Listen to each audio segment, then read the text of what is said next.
Let's move to the our fourth pillar, which is interface segregation principle that I was talking about. If you look at the admin user.js, we are passing unnecessary details like billing, roles, and addresses to the user.js. But if you look at the user.js, it only expected name and age as a shape of user object.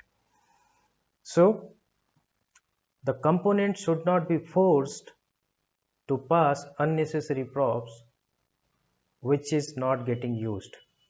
So what we can do is, there's one way is, so the one way is to do it is we can create a billing component, roles component, and address component. Whatever being used, we can pass the separate props to those component.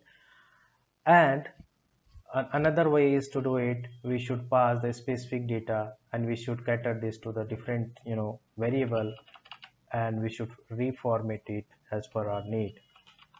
Const user data probably, and I would say react dot use memo. If you haven't watched, and if you would like to know about memo use callback are used, I'll give the link. Go and watch, you'll get the better clarity when to use memo and use callback.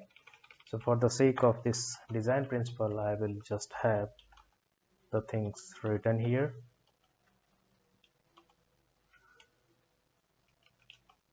And I will pass only information required here. So we're pretty much good now. And another way could be we can just have this thing defined here to be having, we can just make the props very clear here what props are needed in this component. So we can have name and age as a destructure, and we can little bit modify this props so we can omit this behavior at the component level.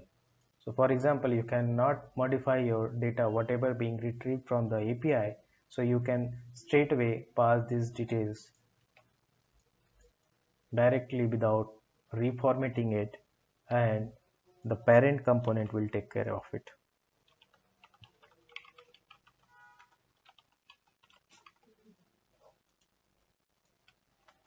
The same design principle can be applied to the post.js and the commit.js.